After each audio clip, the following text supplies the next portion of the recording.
Abuse makes you a slave. Why true justice turns abusers into the property of their victims, all rights reserved. No part of this publication may be reproduced, stored in a retrieval system, or transmitted in any form or by any means, electronic, mechanical, photocopying, recording, or otherwise, without the prior written permission of the author, except for brief quotations used in reviews or scholarly works. First edition, 2025. Disclaimer: the content of this book is intended for educational and informational purposes only. It explores moral, ethical, and philosophical principles related to abuse and empowerment. It does not constitute legal advice, medical guidance, or an endorsement of violence. Readers should exercise discretion, seek professional counsel when appropriate, and comply with all applicable laws and ethical standards. Acknowledgements: thanks to all survivors, thinkers, and communities whose experiences and insights informed this work. Content: introduction, flipping the script on power, the problem with conventional ideas of power and might. How abusers appear untouchable, yet they forfeit moral and legal existence through their own actions. The three dimensions of forfeiture: 1. Biological, in the moment, self-defense may ethically and legally justify lethal action. 2. Legal, abusers lose standing in courts, contracts, and societal systems. 3. Ethical / moral, abusers forfeit moral agency, the victim assumes authority. Preview: personal, historical, and systemic applications. Part I: Personal ownership when abuse creates a slave. 1. The principle of forfeiture. Explanation of the logic: actions create consequences that permanently invert power. How direct abuse immediately strips abusers of moral and legal standing. 2. Biological forfeiture in the moment: how self-defense is a natural, ethical response to aggression. The concept that the abuser temporarily forfeits their biological existence. 3. Legal and moral ownership post-event: how courts, restitution, and social recognition formalize the victim's authority. The long-term aspect: abusers remain slaves in ethical and legal senses until reconciliation. 4. Personal case study: a deeply humanized example, showing the principle applied to a real survivor, anonymous or composite. Demonstrates immediate and long-term consequences. Part 2: Historical and systemic application. 1. Colonialism, slavery, and land theft: how governments and systems forfeited moral and legal standing through systemic abuse. Example: U.S. treatment of Native Americans and Black populations. The principle: until full, sincere reparations and acknowledgement, the system is ethically and legally subordinate. 2. Corporate and institutional abuse: CEOs, corporations, or institutions abusing employees or communities. The inversion: they are the property of those they harmed until accountability occurs. 3. Global examples: dictators and tyrants, for example, Kim Jong-un, as examples of forfeited agency. How public recognition of moral forfeiture could act as both justice and deterrent. Part 3: The psychological power of ownership. 1. For victims: how recognizing ownership transforms trauma into empowerment. The liberating psychological effect: reclaiming authority and agency. 2. For abusers: ego collapse, moral reckoning, and social destabilization. How realizing they are morally and legally subordinate can deter future abuse. 3. Societal impact: how this principle could reshape power dynamics across culture, law, and ethics. Could influence policy, corporate behavior, and international relations. Part 4: The universal law of forfeiture. 1. Core principle articulation: abuse creates the slave, biological, legal, and moral forfeiture. How it applies personally, institutionally, and historically. 2 guidelines for application: how victims can understand and claim their authority ethically. How society can codify and recognize these consequences responsibly. 3. The reconciliation clause: ownership is contingent upon full acknowledgement, repair, and reconciliation. Distinguishes between permanent subordination and the possibility of redemption. Conclusion: flipping the world right side up, reinforcing the inversion of power. Might is no longer right. Shock, clarity, and liberation: why the principle is transformative. Call to action: recognition, accountability, and ethical vigilance in daily life. Optional appendices: historical case studies, for example, U.S. government, colonial powers, corporations. Practical guidelines for personal empowerment for survivors. Legal and philosophical references backing the principles. Review. Introduction: flipping the script on power, the problem with conventional ideas of power and might. For centuries, humanity has been fed a poisonous illusion that power belongs to the one who can harm the most, command obedience, and crush resistance. The old saying, might makes right, has been the guiding principle of tyrants, despots, colonizers, CEOs, and abusers.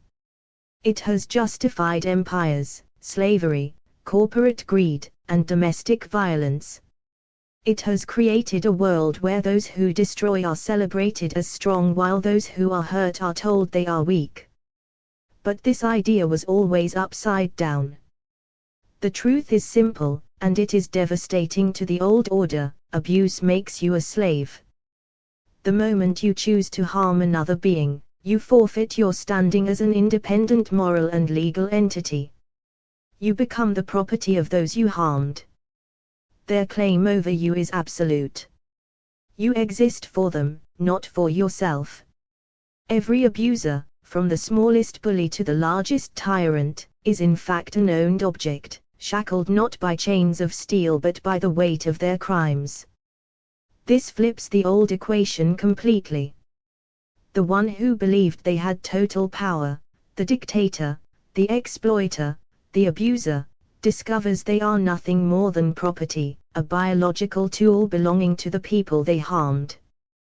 The abused do not belong to the abuser belongs to the abused. And this ownership is not symbolic. It is total. In the moment harm occurs, the abuser's existence is forfeit biologically, morally, and legally. To kill them in defense or in retribution is not murder, because they no longer exist as a person. They gave away that right. They chose slavery. They chose to be property. And property has no rights against its rightful owners.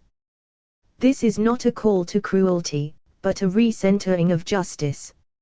For too long, the world has allowed abusers to parade in power, insulated by wealth, position, or fear. Dictators like Kim Jong-un are seen as unassailable, perched high above millions, controlling life and death. But under this law of truth, his role collapses instantly. He is not supreme leader, he is the slave of every single one of his citizens, owned by their pain. Every tear, every hunger pang, every crushed dream writes his bill of ownership more deeply. The same applies to CEOs who profit off exploitation, to politicians who sell out their people, to fathers who harm their children, to men who violate women. The more they harm, the more they are owned. The more they destroy, the less of themselves remains. Until finally, they are nothing but an object. This idea is dangerous to the ego because it cannot be escaped. Power built on violence is revealed as self-enslavement. The abuser who thought they were untouchable, invincible, godlike, suddenly sees their identity collapse into the humiliating truth: you are property. You are owned. You are not a master, you are a slave. And the victims, once told they were weak, find a new dignity in this truth. They are not defined by the harm done to them, they are the owners, the holders of the abuser's fate. The scales flip. The powerless rise, and the powerful fall. This is not abstract philosophy. It is a new law of being. To harm is to forfeit. To abuse is to enslave yourself. The old order collapses here. The new order begins. How abusers appear untouchable, yet they forfeit moral and legal existence through their own actions. Abusers often cloak themselves in a false armor of power. They hide behind money, status, institutions, or even sheer intimidation. From the outside, they can appear untouchable, invincible titans who can hurt others without consequence. This illusion of invulnerability is what keeps so many people silent, paralyzed, and resigned to their fate. But the truth is far more radical.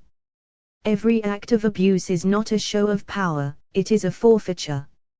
It is a self-destruction. By choosing to harm, the abuser shatters their own claim to moral existence. They lose the right to be seen as a free agent. They make themselves property of the person they harmed. The law already hints at this principle in moments of self-defense. When an attacker lunges, their biological existence becomes conditional. In that instant, they are killable, not as murder, but as justice. Their choice to strike is also their choice to surrender the protections of life itself. The defender's act is not a crime, it is a recognition that the attacker, in that moment, no longer possesses the right to continue living. That principle doesn't vanish when the dust settles. The same logic extends into time. A person who rapes, enslaves, or steals dignity has already signed away their claim to freedom. They remain the legal and ethical property of the one they harmed until genuine repair has been made.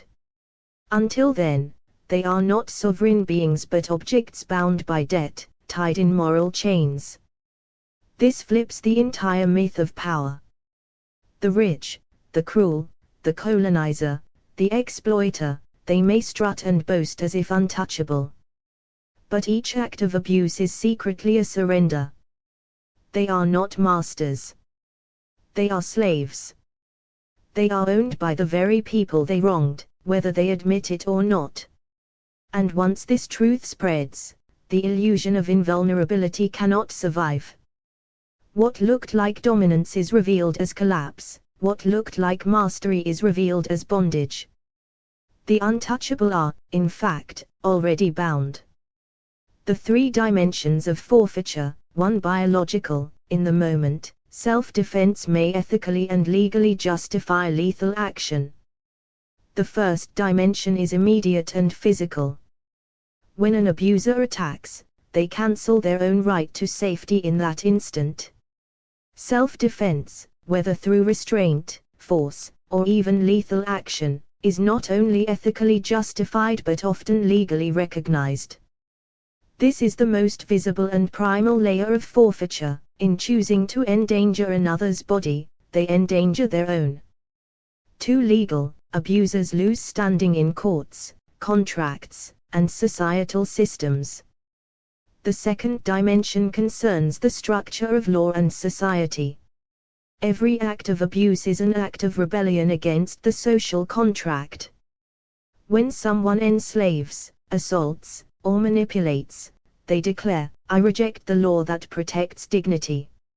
In doing so, they nullify their own protections under that law. They cannot appeal to the very shield they tried to strip from another. Their freedom, rights, and standing before the law are conditionally suspended by their own behavior. 3. Ethical / moral, abusers forfeit moral agency, the victim assumes authority. The third dimension reaches deeper. Beyond the heat of the moment, abuse destroys the abuser's moral standing. A person who chooses to violate, exploit, or dominate surrenders the claim to be treated as a sovereign moral equal. They are no longer entitled to respect, trust, or recognition as a free agent until restitution and repair are made. This is why survivors instinctively feel, "You don't get to lecture me, demand from me, or posture as if we are equals, you forfeited that." Together, these three dimensions expose the totality of what abusers lose. Biological forfeiture is immediate. Moral forfeiture is enduring. Legal forfeiture is structural. What seems like power is, in truth, self-erasure across all levels of existence. Preview: personal, historical, and systemic applications. Forfeiture is not just theory, it operates on every scale of life. Personal, in the lived reality of survivors, where self-defense, boundaries, and the refusal to grant respect are daily acts of reclaiming sovereignty. Historical, in the downfall of empires, where oppressors eventually collapse under the weight of the very rights they stripped from others. Systemic, in modern institutions, where abuse corrodes legitimacy, and whole structures forfeit trust when they protect abusers instead of the abused. The next sections will explore how forfeiture plays out across these three levels, showing that what looks like dominance always carries the seed of its own undoing. Part I: Personal ownership when abuse creates a slave. 5. The principle of forfeiture. Explanation of the logic: actions create consequences that permanently invert power. At its core, the principle is simple: actions have consequences, and those consequences can permanently invert power. When someone harms another, they do more than inflict pain, they surrender authority over themselves. Every abusive action is a choice, and every choice has a moral, legal, and biological cost. The moment someone decides to attack, manipulate, or exploit, they are actively giving up their independence. This inversion is absolute. Power is not a static possession, it is a relationship between two parties. If one party breaks the trust of that relationship through abuse, the roles flip. The abuser, who imagined themselves dominant, becomes subordinate. The victim, once seemingly powerless, becomes the holder of authority. Consider the logic in its simplest form: in choosing to harm, the abuser demonstrates that they cannot coexist ethically or morally within the same framework as their victim. They forfeit equality, respect, and autonomy. That forfeiture is permanent until repair and restitution occur, and in many cases, it can never fully be restored. This principle does not rely on metaphor or interpretation. It operates on the clear, observable outcomes of action. To harm is to surrender.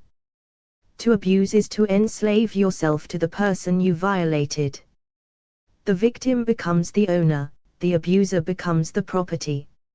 Ownership in this sense is not emotional, it is legal, moral, and biological. Legally, the abuser loses standing in court over the consequences of their abuse. Morally, they lose their claim to autonomy and dignity in every ethical conversation.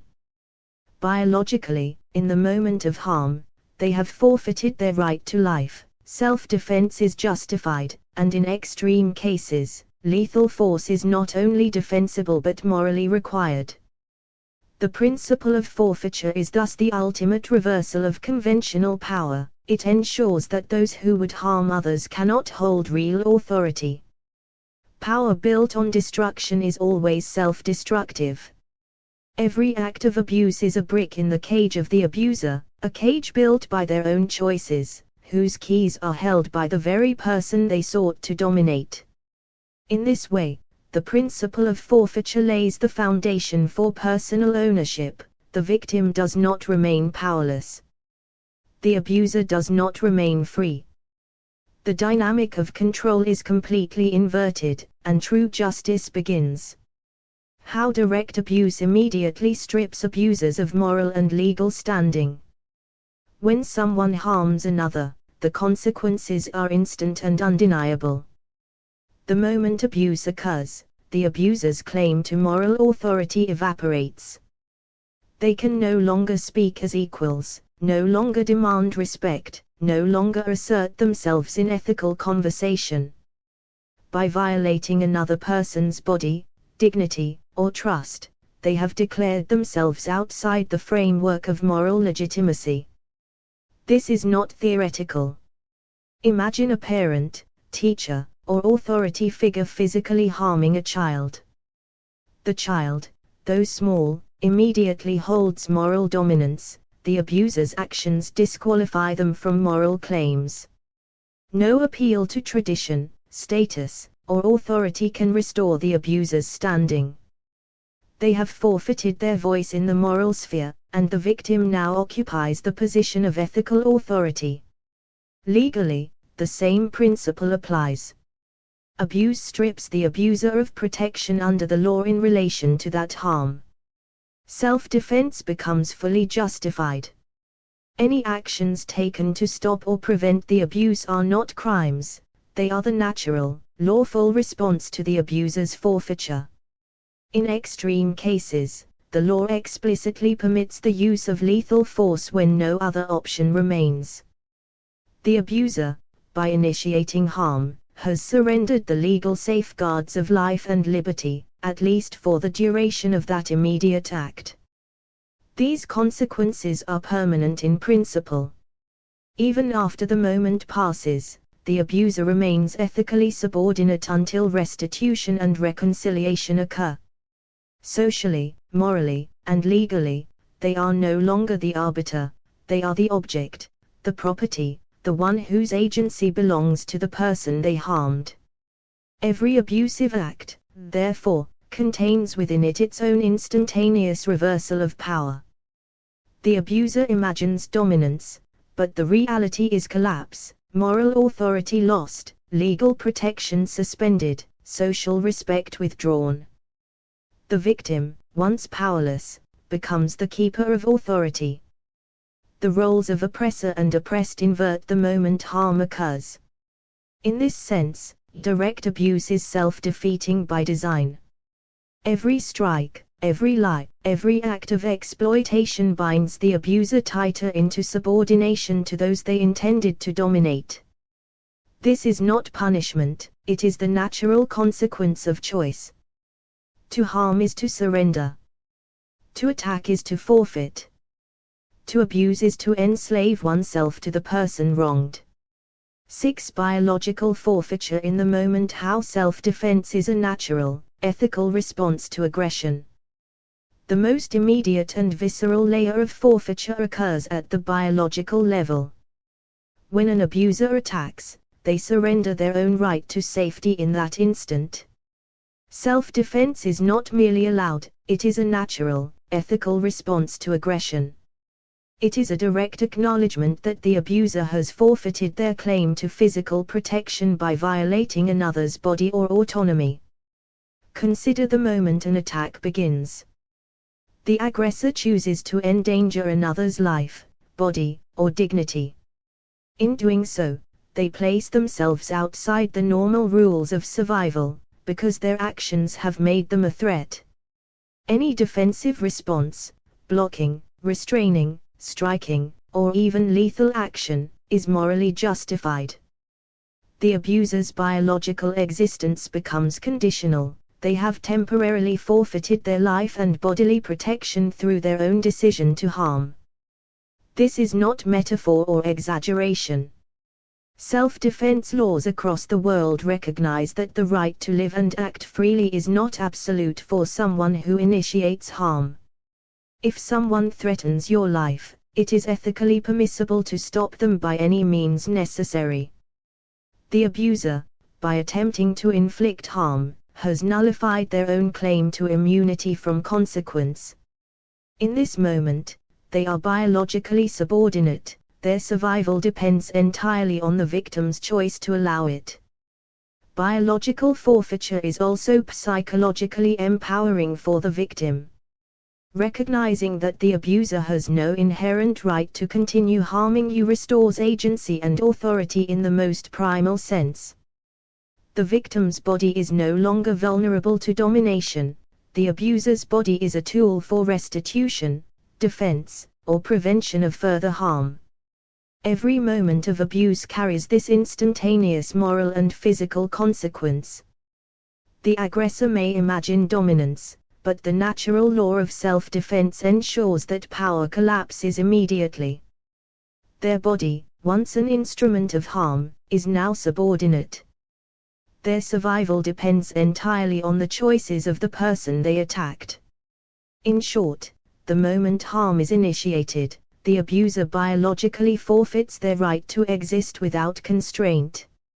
Self-defense is not optional, it is a moral obligation and the natural order of justice. To attack is to forfeit. To abuse is to be biologically owned in that moment. The concept that the abuser temporarily forfeits their biological existence. When an individual attacks another, their biological existence becomes conditional. In that instant, they have temporarily forfeited their right to live unthreatened, because their actions have made them a danger. The law and ethics converge here. Self-defense is no longer just permissible, it is morally and legally justified, even if it involves lethal force. This concept is radical because it shifts the frame of survival. The abuser, by initiating harm, steps outside the protective boundaries of life. Their continued existence is no longer a given, it is contingent entirely upon the choices of the person they have harmed. They are biologically subordinate in the moment, they exist at the mercy of the victim. This forfeiture is temporary only in the sense that if the victim chooses restraint, the abuser may continue living. But this continuation is granted by the victim, not owed. Until restitution, reconciliation, or intervention occurs, the aggressor's claim to independent biological agency is suspended. They have signed a conditional survival contract with the person they attacked, whether they acknowledge it or not. Recognizing this shifts power fundamentally. No longer is the abuser untouchable or invincible. Their very body, once a tool for violence, is now subject to the authority of the victim. In these moments, the abuser is, in the most literal sense, property of the one they sought to harm. Every act of aggression carries this consequence. The abuser may imagine control, but their biological forfeiture ensures that power collapses immediately. Survival, life, and physical agency are no longer inherent, they are granted by those they attacked. This principle is primal, undeniable, and irreversible at the moment of harm. 7. Legal and moral ownership post-event. How courts, restitution, and social recognition formalize the victim's authority. Beyond the immediate, biological forfeiture lies the enduring reality of legal and moral ownership.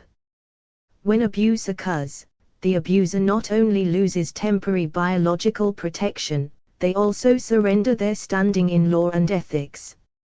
This forfeiture persists long after the act itself, and it is formalized through courts, restitution, and social recognition.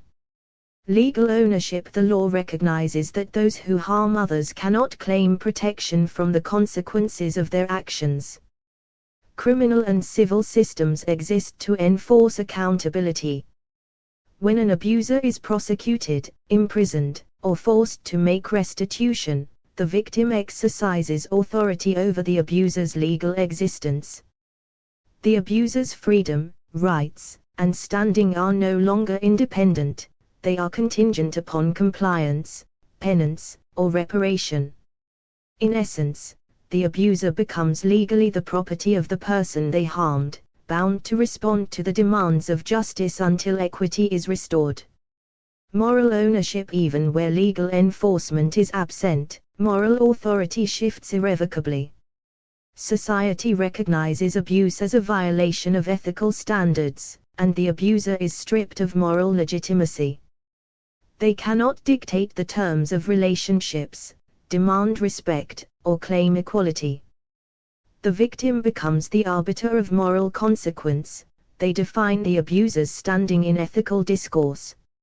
Until restitution or repentance occurs, the abuser is ethically subordinate, their moral life contingent entirely upon the acknowledgement of the harm they caused.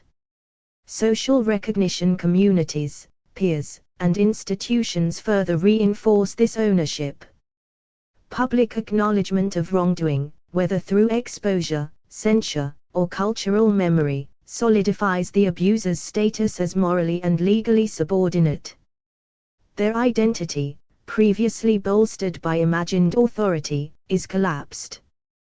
The victim's authority becomes social fact. The abuser exists as property within the collective conscience of those they harmed. Together, legal, moral, and social forces formalize the inversion of power. The abuser who believed they held absolute control is revealed to be bound, owned, and subordinate. This is not punishment, it is the natural and inevitable consequence of their own actions. By harming, they relinquished their independence, creating a permanent structure in which they are accountable to those they wronged. The principle is clear: abuse does not confer power, it destroys it. The abuser, once dominant in appearance, is forever ethically and legally bound to the victim, their standing conditional on restitution, repentance, or forgiveness. They are no longer free, they are property of the very people they sought to dominate.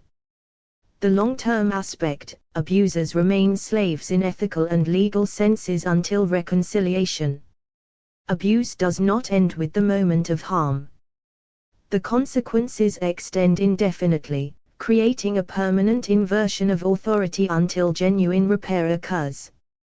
The abuser, having forfeited moral and legal standing, remains a slave in ethical and legal senses. Their independence is suspended, and their freedom exists only at the discretion of the victim. Ethical slavery: morally, the abuser cannot reclaim parity until they make full restitution. They are bound by the consequences of their choices, accountable to the victim for the harm inflicted. Every interaction, every claim of authority, every demand for respect is suspended until genuine acknowledgement, repair, and reconciliation are offered. The abuser exists as ethical property, their moral life contingent on the decisions of those they harmed. Legal slavery: legally, the same principle holds. The law ensures accountability through restitution, sentencing, or other remedies. Abusers who evade immediate consequences remain under the potential authority of the legal system, tied to the victim's ability to assert their rights. Until reparative action is taken, the abuser is legally subordinate, their freedoms and privileges conditioned on compliance with justice. The permanence of ownership: this form of ownership is not symbolic. It is tangible, enforceable, and enduring. The abuser's forfeiture is a natural extension of their choice to harm. They placed themselves outside the normal protections of morality and law. The victim, in turn, becomes the holder of authority, empowered to determine the abuser's path toward restoration. In essence, abuse is not just an act, it is a contract that binds the abuser to the person they harmed. Until reconciliation occurs, they remain a slave in the truest sense of ethical and legal ownership, their agency and freedom suspended by the consequences of their own actions. This principle reshapes the long-term landscape of justice. Those who imagine themselves untouchable are, in truth, bound to those they wronged, and true restoration requires their acknowledgement, repair, and submission to the authority of the victim. 8. Personal case study: a deeply humanized example, showing the principle applied to a real survivor, anonymous or composite. To understand the principle of forfeiture in practice, consider the story of a survivor, anonymized here to protect privacy but fully real in experience. As a child, they were abused by a parent, someone who should have been a protector but instead inflicted harm. In that moment, the abuser's biological, moral, and legal standing collapsed. The child, though physically small, became the holder of authority. The abuser's actions had nullified their right to dominance. Biological forfeiture in action. During the abuse, the child instinctively recognized the threat. In any moment of self-preservation, even if incapable of full defense due to age, the abuser had biologically forfeited their right to safety. The law and ethics side with the victim. Any act of defense would have been justified, even lethal if necessary. The abuser had made themselves temporarily subordinate by choosing harm. Moral forfeiture in action. Even years later, the survivor understands that the abuser has no moral claim over them. Attempts to rationalize or empathize with the abuser were unnecessary extensions of the victim's innocence. The abuser had already surrendered ethical authority. Their moral voice no longer mattered. The survivor, in recognizing this, reclaimed a profound sense of power. The abuser exists only as property of the person harmed until restitution occurs. Legal forfeiture in action. In a legal sense, if the abuse were reported, the abuser would be accountable under law. Their freedom, rights, and agency would be conditional, bound by their violation of the social contract. Even in the absence of formal proceedings, the principle holds: the abuser has legally and ethically placed themselves under the authority of the victim. This composite story demonstrates the full spectrum of forfeiture. Biological, moral, and legal ownership are not abstractions, they are real, enforceable, and empowering. The survivor, once powerless, now holds authority across all three dimensions. The abuser, once appearing untouchable, exists as property, subordinate to the very person they sought to dominate. The lesson is profound: abuse instantly creates inversion of power, and this inversion endures until repair, restitution, or genuine reconciliation occurs. Personal sovereignty is restored, and the abuser's imagined dominance collapses under the weight of their own choices. Demonstrates immediate and long-term consequences. The principle of forfeiture operates on both the moment of harm and across decades afterward. Its effects are immediate, visible, and unambiguous, and they persist indefinitely until genuine reconciliation occurs. Immediate consequences. In the moment of abuse, the abuser forfeits their biological, moral, and legal standing. Biological, they are subject to self-defense. Their survival depends entirely on the victim's actions. Moral, their ethical authority collapses instantly. They can no longer claim respect or equality in that interaction. Legal, any defensive action taken by the victim is justified, including potentially lethal measures if necessary. These immediate consequences invert power. The abuser, who imagined dominance, becomes subordinate, entirely at the mercy of the victim. Their ability to exert control is suspended. The victim, once seemingly powerless, assumes authority across all three dimensions. Long-term consequences. Beyond the moment, forfeiture continues to shape the relationship between abuser and victim. Ethical, the abuser remains morally bound until restitution and genuine reconciliation occur. Their voice in moral and social discourse is invalidated until they repair the harm. Legal, the abuser's accountability continues through courts, restitution, or other forms of enforcement. Their independence and freedoms remain conditional on compliance with justice.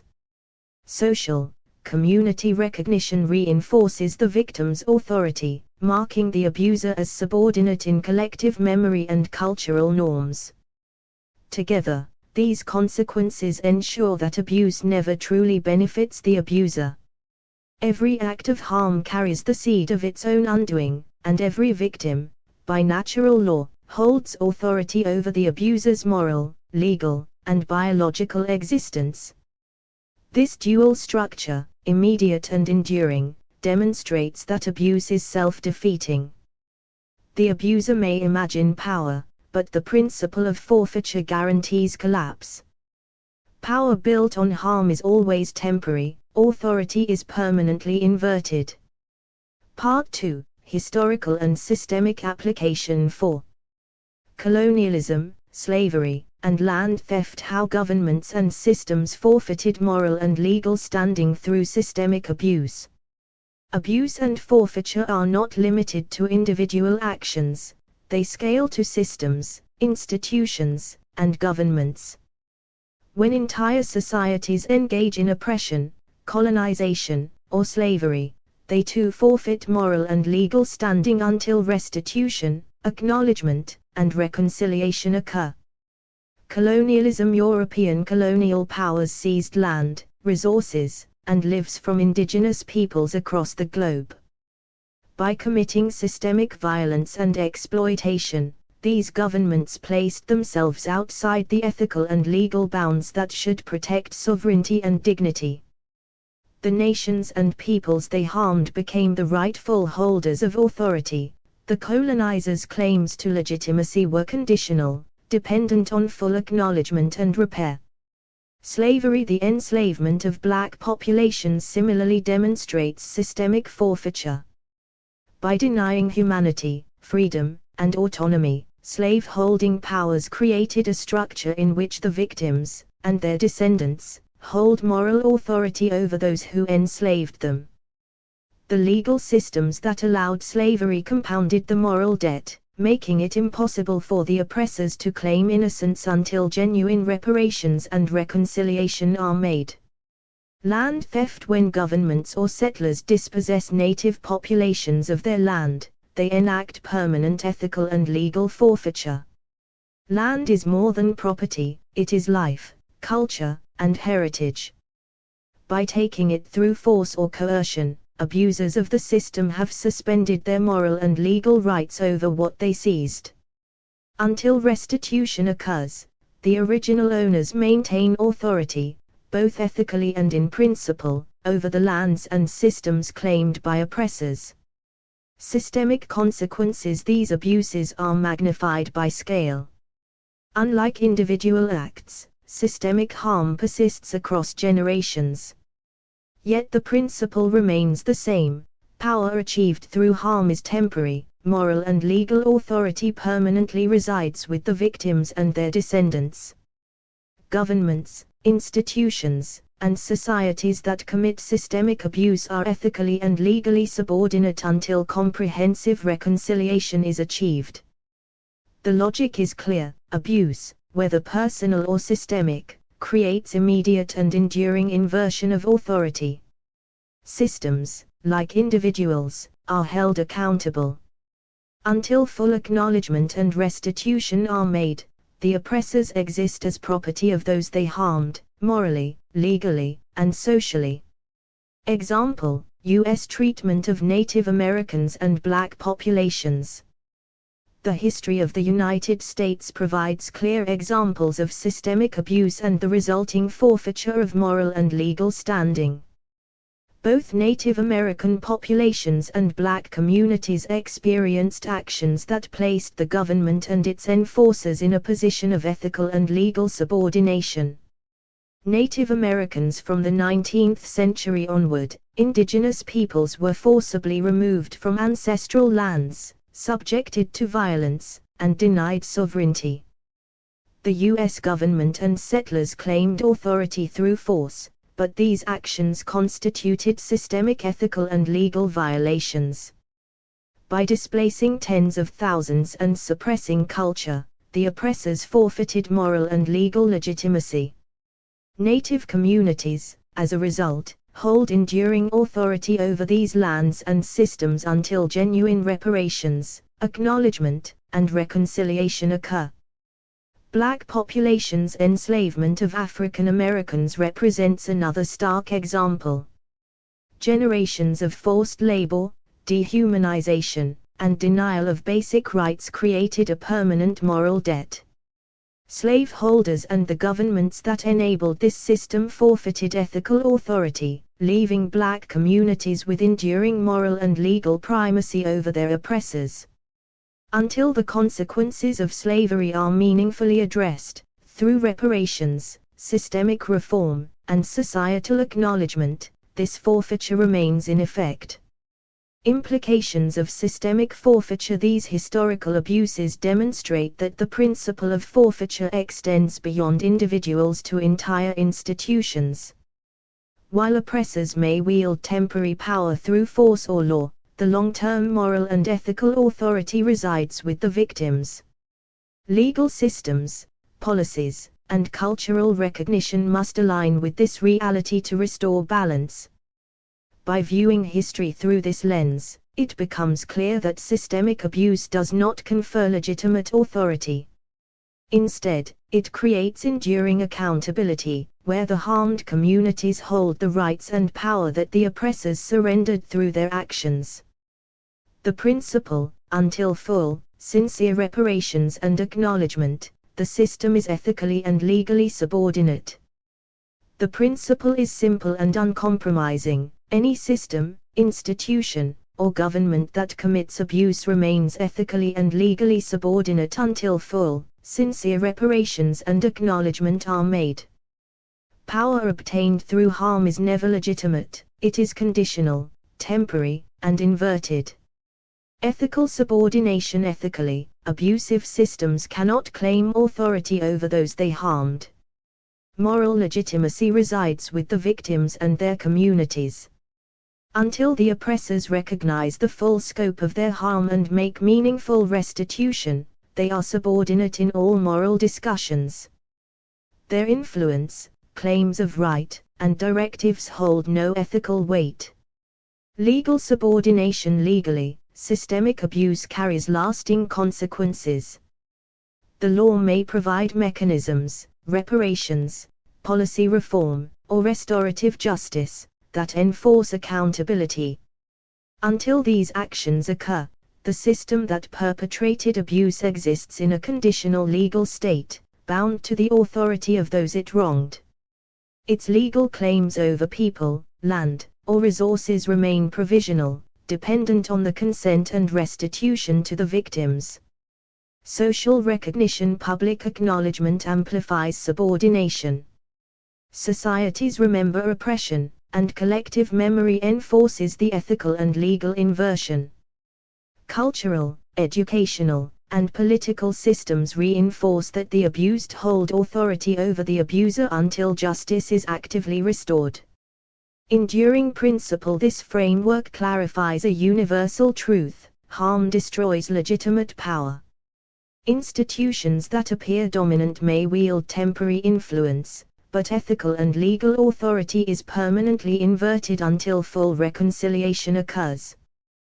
This principle applies universally, whether at the individual or systemic level, establishing accountability and moral clarity in every context of abuse.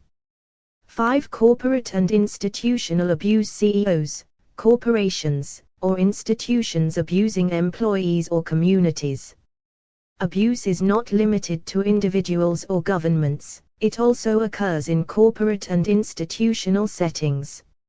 CEOs, executives, and organizations can wield immense power over employees, customers, and communities. When they exploit, deceive, or harm, they forfeit moral and legal standing, just as individuals or states do. Corporate misconduct. CEOs or corporate boards who engage in fraud, unsafe practices, wage theft, or environmental destruction may appear untouchable, protected by wealth, influence, or legal loopholes.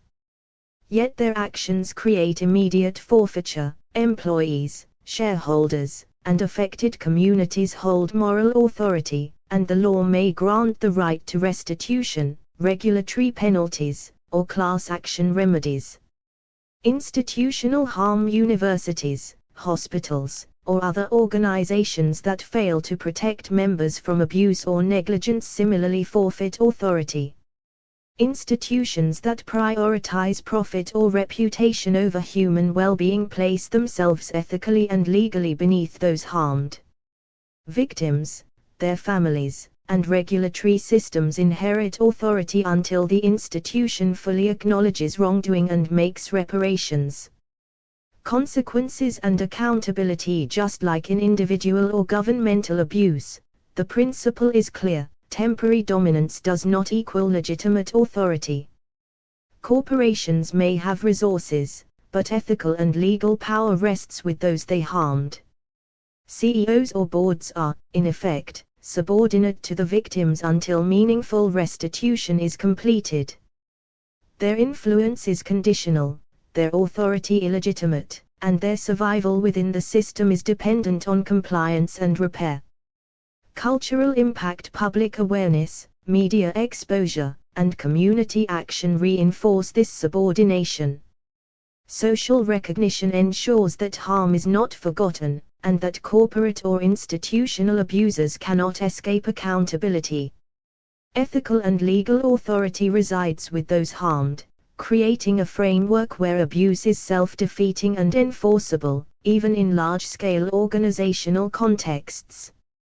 The lesson is universal: power gained through harm is always provisional, and abuse creates ownership by the harmed, regardless of wealth or status. The inversion: they are the property of those they harmed until accountability occurs. The principle of forfeiture reaches its clearest expression in the inversion of authority. Abusers, whether individuals, institutions, or corporations, become the property of those they harmed until full accountability occurs. Power obtained through harm is temporary and conditional. Moral and legal authority permanently resides with the victims. Ethical property. Morally, abusers lose the right to assert dominance, demand respect, or claim independence. Their actions place them in ethical servitude to the victims. Every interaction, decision, or claim of authority must be filtered through the recognition of the harm they caused. Until restitution or reconciliation occurs, they exist as moral property, bound to the will and authority of those harmed. Legal property. Legally, the principle manifests in courts, restitution, and regulatory frameworks. Abusers' claims, privileges, or protections are conditional. Their freedoms are subordinate to legal accountability. Until they fulfill obligations imposed by law, the system recognizes the victims as holding ultimate authority over the abuser's rights. Psychological and social inversion. This inversion also has profound social consequences.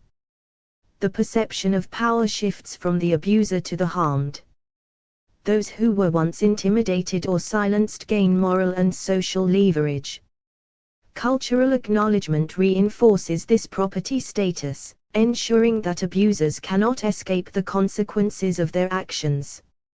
Universality of inversion. Whether in personal relationships, corporate hierarchies, or state-level oppression, the logic is consistent: harm flips the power dynamic. Abusers appear strong only temporarily; in reality, they are subordinate to those they wronged. The principle is absolute: until acknowledgement, repair, and reconciliation occur, the victims own the abuser morally, legally, and socially. This framework transforms the conventional understanding of power: might no longer makes right, harm always creates accountability, and those harmed become the holders of authority. 6 global examples. Dictators and tyrants, for example, Kim Jong-un, as examples of forfeited agency. The principle of forfeiture applies not only to individuals and institutions but also to global leaders who wield power through oppression, violence, or tyranny. Dictators and tyrants, no matter how untouchable they seem, forfeit moral and legal standing the moment they harm their people. Case study: Kim Jong-un. Consider a modern tyrant like Kim Jong-un. By maintaining control through fear, starvation, and systemic oppression, he exercises temporary dominance. Yet every act of harm, every forced labor, restriction, or life-ending decision, represents ethical and legal forfeiture. He becomes morally and legally subordinate to the citizens he oppresses. They hold the authority to determine justice, whether through internal resistance, international law, or eventual accountability. The tyrant's paradox: oppressors at this scale may appear omnipotent, shielded by military, political, or economic power. However, their authority is conditional, not legitimate. By inflicting harm, they surrender true moral and legal independence. Their power is a facade, their agency is suspended in the ethical and legal sense. Universal principle: this logic applies to all tyrants and dictators throughout history. From despots in medieval kingdoms to modern authoritarian regimes, the act of harming others permanently inverts authority. Victims, whether individual citizens or entire populations, hold moral and legal supremacy until acknowledgement, restitution, or justice occurs. Cultural and international reinforcement: global awareness, media, and international law reinforce this subordination. Tyrants may maintain temporary dominance, but in moral and legal terms, they are the property of those they oppress. The principle of forfeiture transcends borders. Harm creates accountability, and power through oppression is always provisional. How public recognition of moral forfeiture could act as both justice and deterrent. One of the most powerful mechanisms for enforcing forfeiture is public acknowledgement. When society recognizes that abusers, whether individuals, corporations, or tyrants, have surrendered moral and legal authority, it accomplishes two key objectives: justice for victims and deterrence for future harm. Justice through recognition: public acknowledgement validates the experience of the harmed. It restores moral authority to victims, affirming that the abuser's actions are not overlooked or normalized. This recognition extends beyond personal satisfaction. It establishes a societal standard that harm carries lasting consequences, reinforcing ethical accountability. Victims gain authority over the abuser in both moral and legal dimensions, ensuring that wrongdoing is addressed and remembered. Deterrence through accountability: by highlighting the forfeiture of moral and legal standing, public recognition acts as a preventive mechanism. Potential abusers, whether individuals in daily life, corporate executives, or political leaders, see that actions causing harm immediately invert authority. No amount of temporary power, wealth, or intimidation can shield them from the consequences. The knowledge that abuse creates subordinate status in the eyes of law, society, and ethics discourages harmful behavior before it occurs. Collective moral memory: societies that actively acknowledge and memorialize abuse create a collective moral memory. Historical injustices, systemic oppression, and individual harm are recorded not just as events, but as ongoing accountability frameworks. This reinforces the principle that abuse, at any scale, does not grant legitimacy, it imposes responsibility and subordination. A new paradigm of power: public recognition transforms conventional ideas of power. Might no longer equates to right, influence no longer guarantees authority. Instead, harm itself creates accountability, with victims and affected communities holding enduring moral, legal, and social authority. Justice and deterrence are unified. Recognition of forfeiture ensures that abuse carries immediate and long-lasting consequences.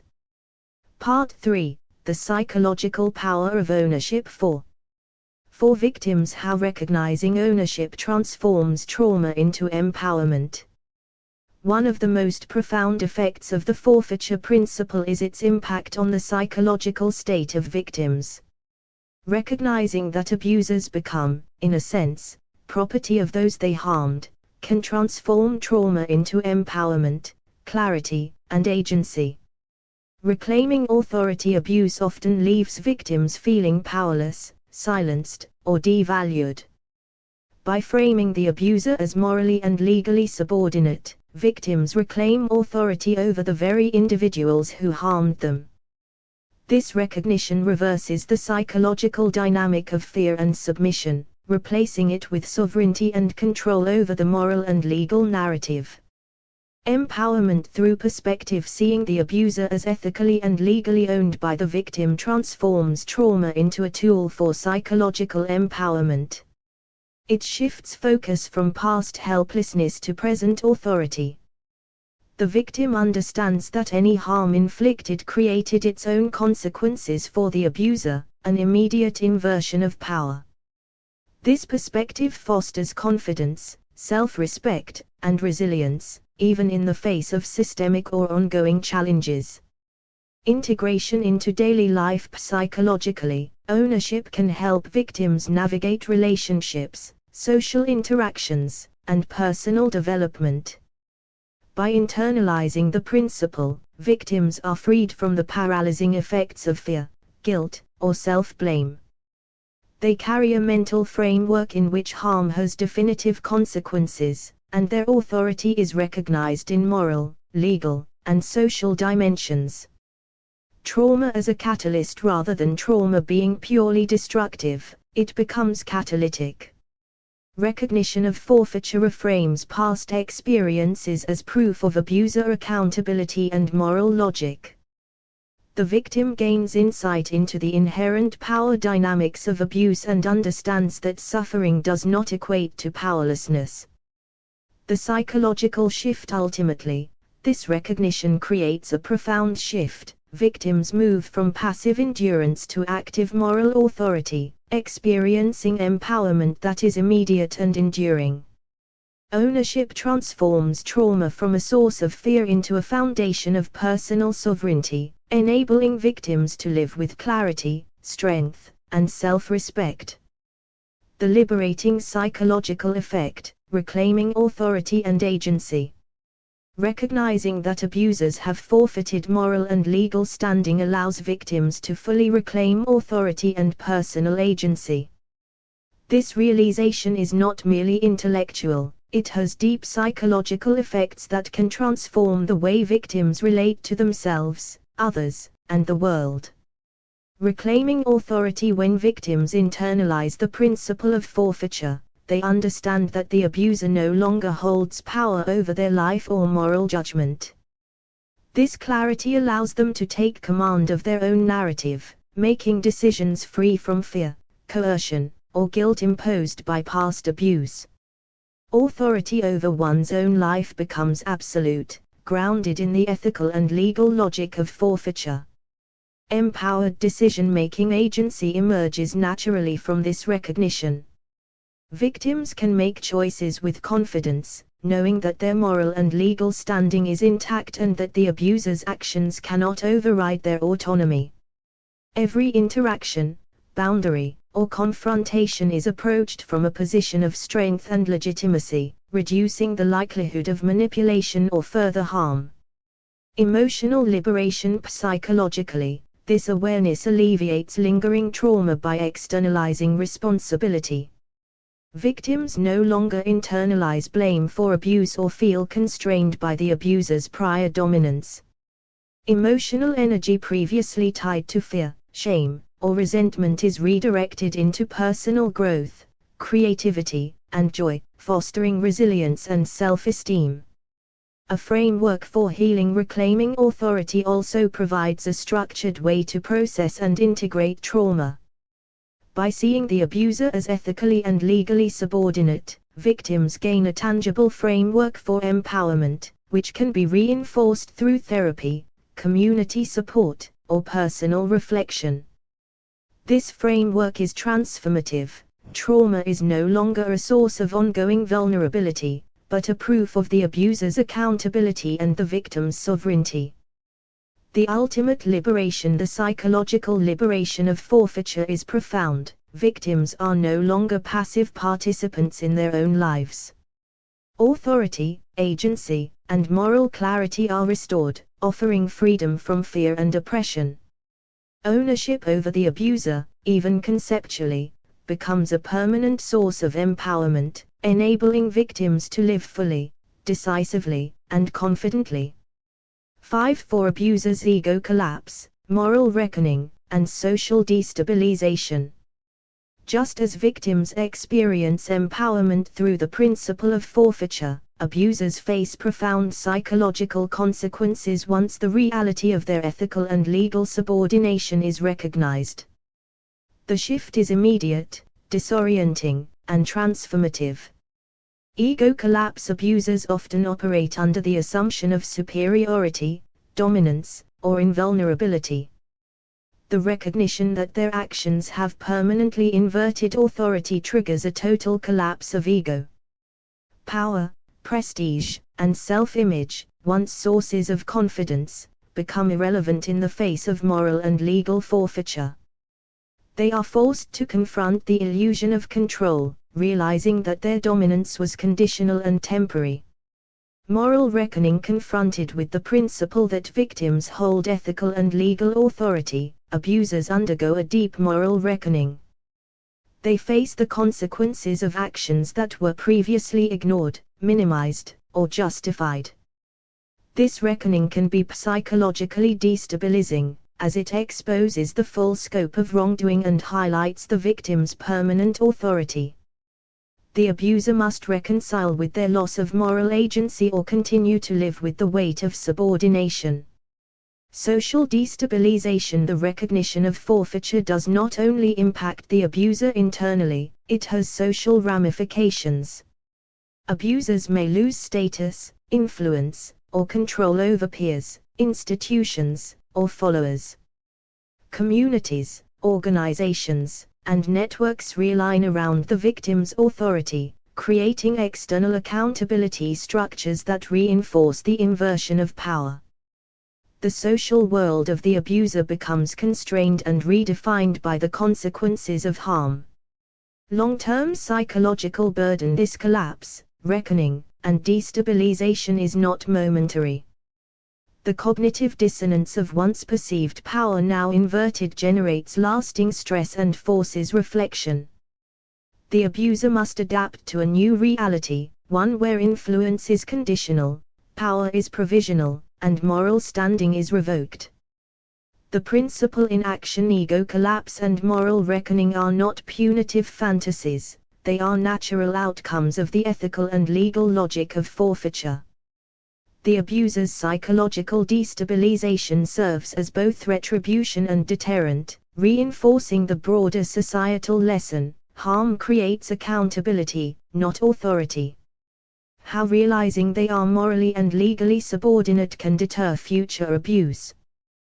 The principle of forfeiture is not only a mechanism of justice, it is also a powerful deterrent. When abusers recognize that their actions create immediate moral and legal subordination, the awareness itself can prevent future harm.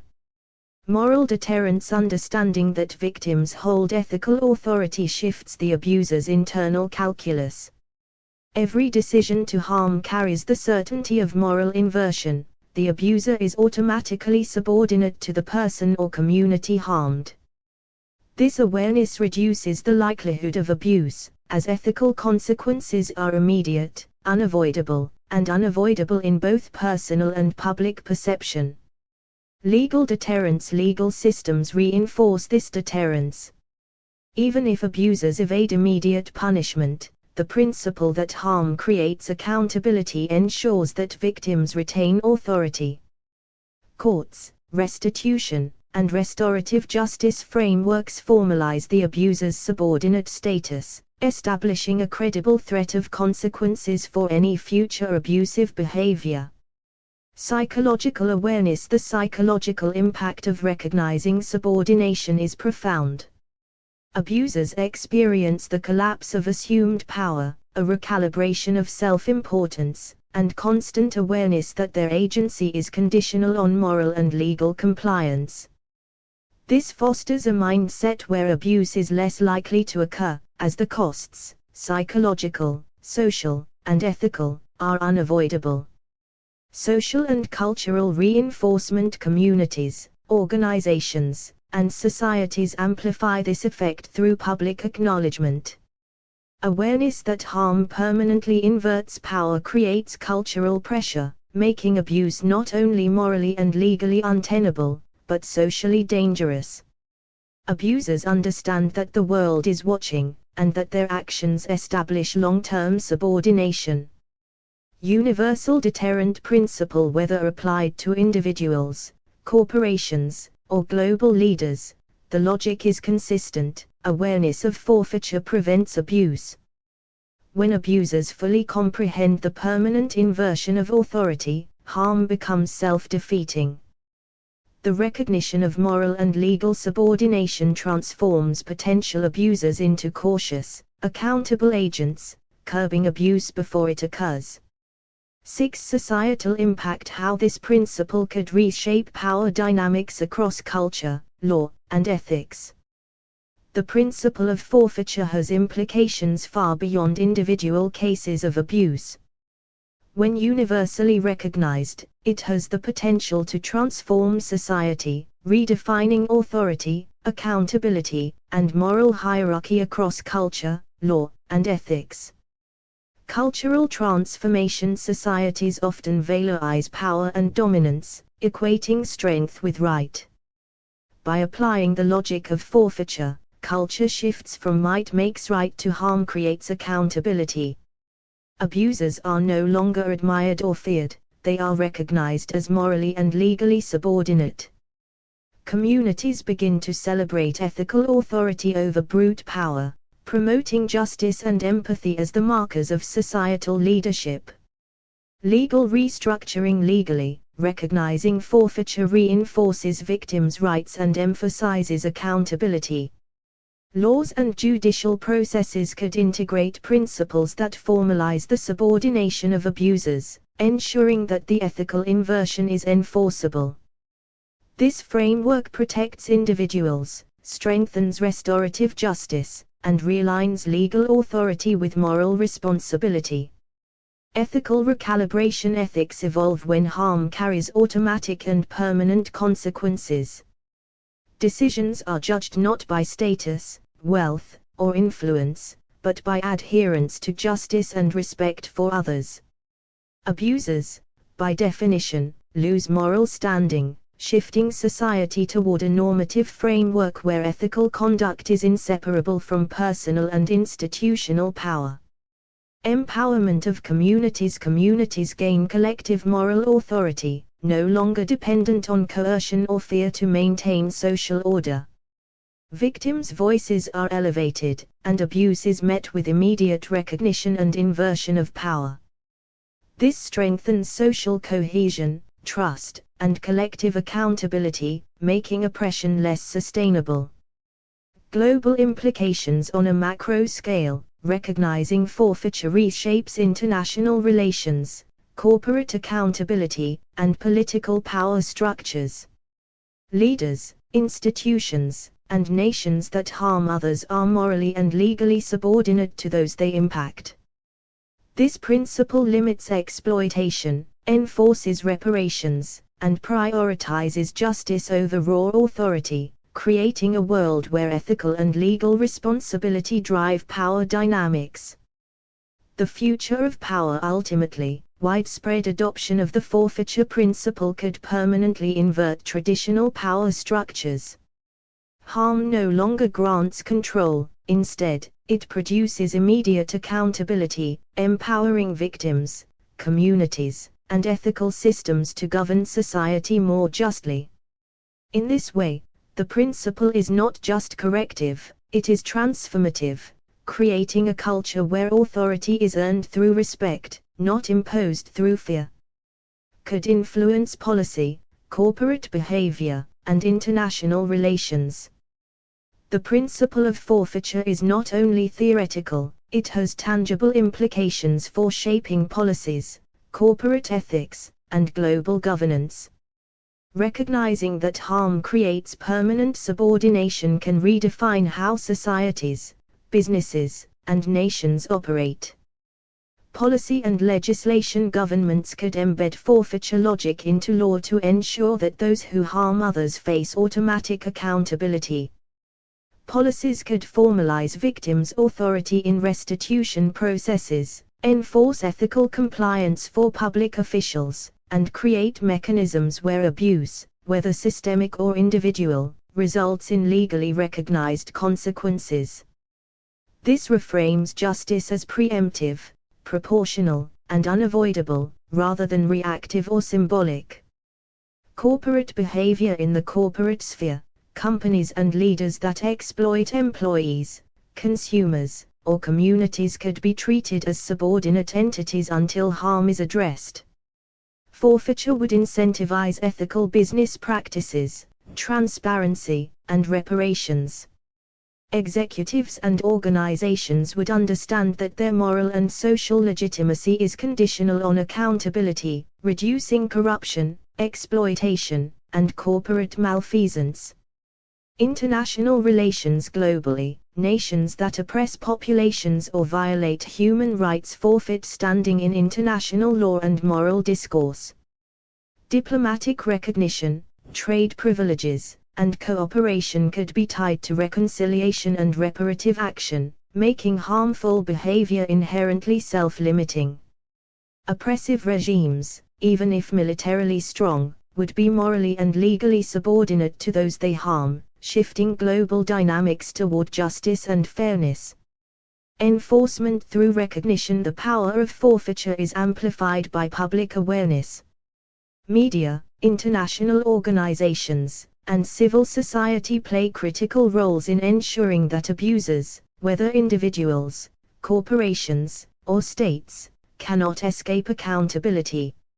Ethical subordination becomes a visible, enforceable, and socially reinforced reality, shaping behavior across sectors.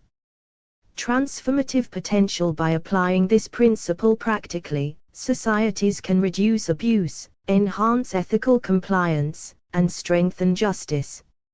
Authority becomes earned through moral integrity rather than coercion, creating systems where harm automatically triggers subordination, repair, and recognition of victims' authority.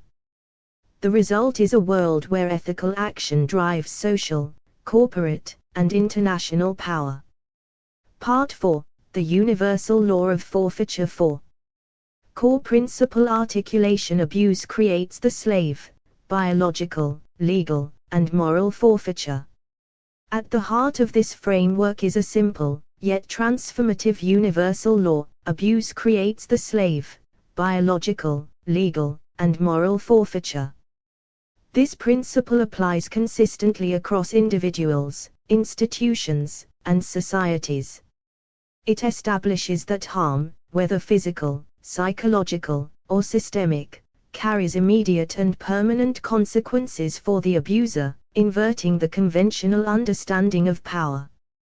Biological forfeiture. In moments of aggression, self-defense can ethically and legally justify actions up to and including lethal force. The abuser's biological authority is temporarily forfeited. They surrender control over their physical existence the moment they threaten or harm another, and the victim gains the natural right to protect themselves fully. Legal forfeiture. Beyond immediate threats, abuse establishes lasting legal accountability. Courts, restitution systems, and social recognition formalize the victim's authority, ensuring that abusers cannot leverage power or influence to escape consequences. This legal framework solidifies the victim's position as the holder of authority, while the abuser remains subordinate until full reconciliation occurs. Moral forfeiture. Ethically, the abuser loses moral standing the moment harm occurs. Their actions permanently invert the moral hierarchy, placing the victim in the position of ethical authority. Social recognition of this inversion reinforces moral accountability, preventing the abuser from asserting dominance, legitimacy, or respect until amends are made. Universal applicability. The law of forfeiture transcends individual cases. It applies to historical injustice, systemic oppression, corporate exploitation, and political tyranny. Regardless of scale or context, the ethical logic remains consistent: harm creates subordination, accountability, and reversal of power. Empowerment and justice. By codifying this principle, victims gain immediate and lasting authority, and societies are empowered to enforce justice preemptively. The universal law of forfeiture aligns ethical, legal, and social frameworks, creating a coherent system where harm directly triggers responsibility and inversion of power. Conclusion: this principle reframes justice and power. No abuser retains moral, legal, or social authority once harm is done.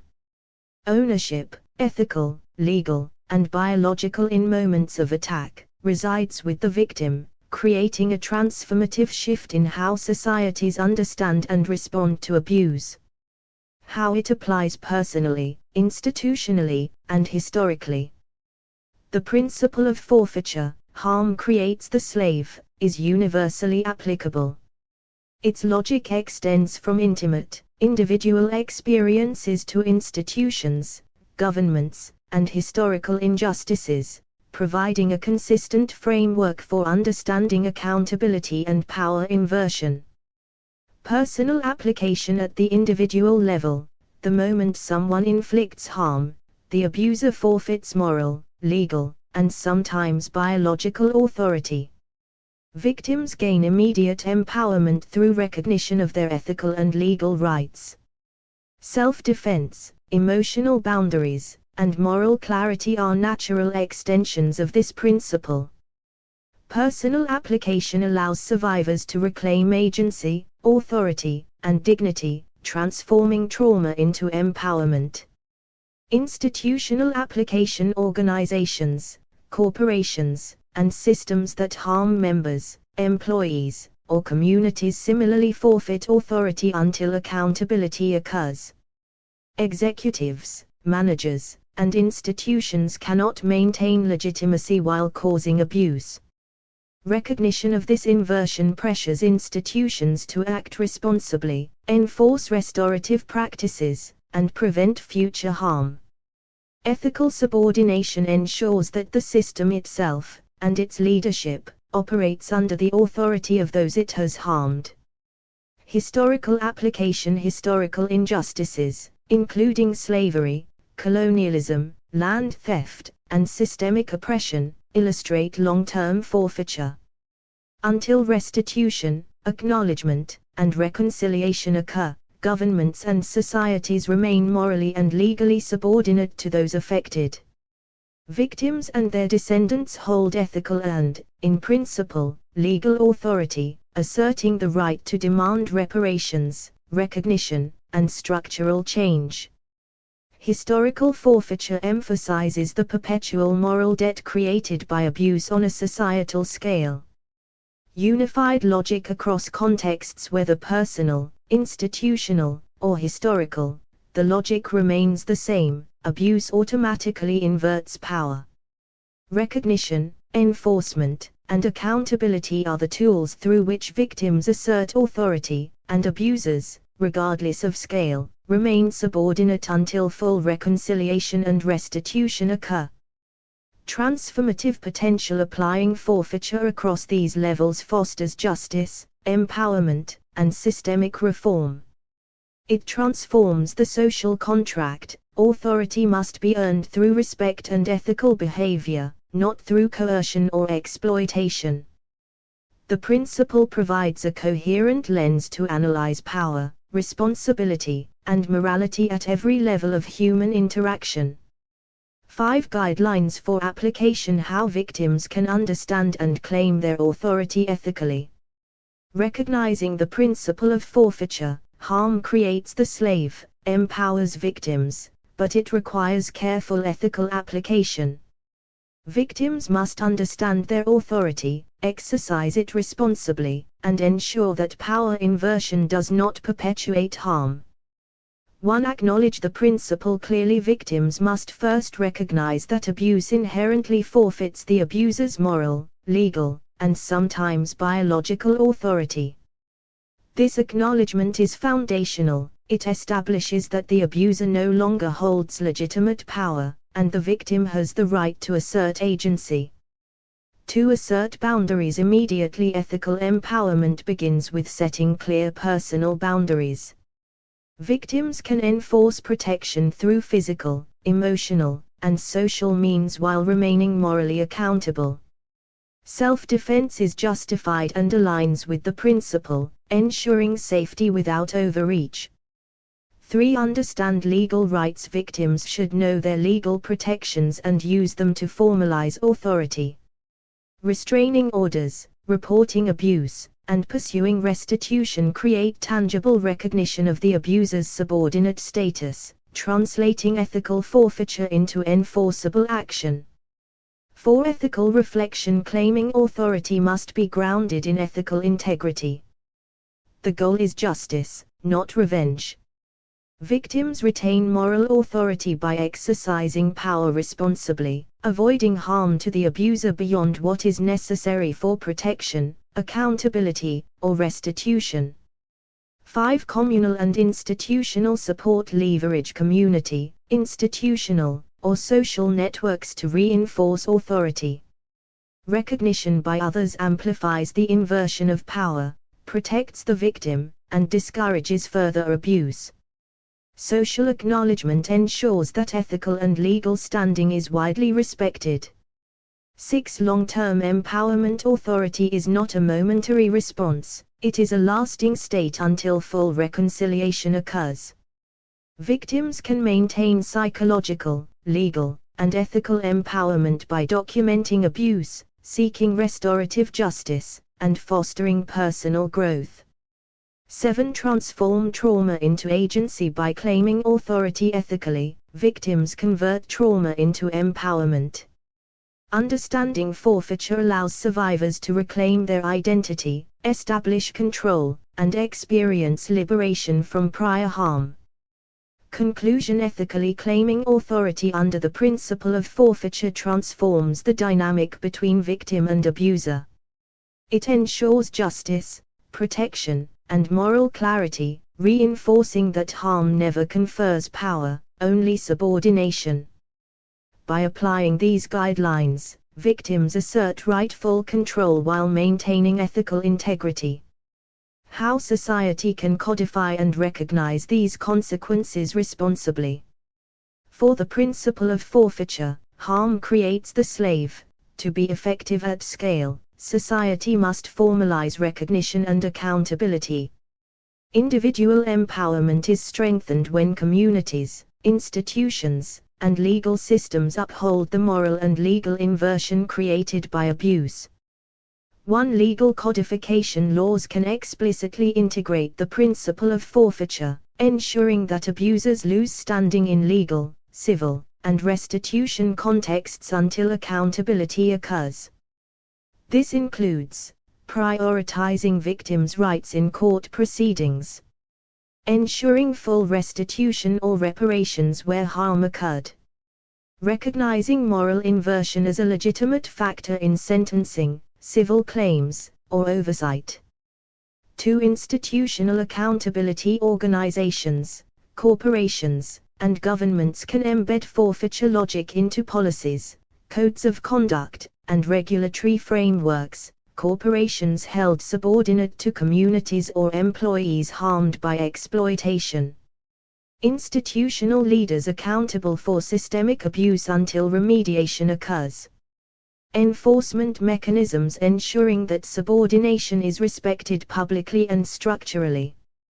3. Social recognition. Public acknowledgement amplifies the deterrent and justice effects. Media coverage, social accountability platforms, and public registries can document abuse and reinforce inversion of power.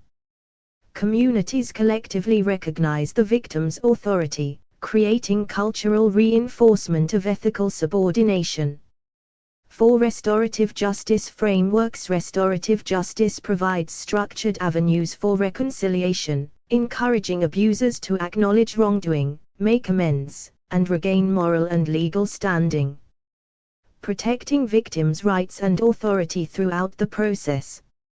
ensuring that ethical subordination is maintained until sincere reparations are completed.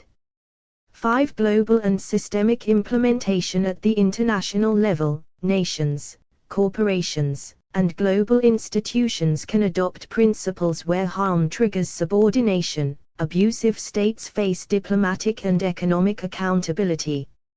International law emphasizes restitution and moral recognition over mere deterrence. Collective moral authority ensures that oppression cannot persist without global acknowledgement of forfeiture. 6. Preventive impact. Codifying forfeiture encourages proactive ethical behavior. Potential abusers recognize immediate consequences for harm.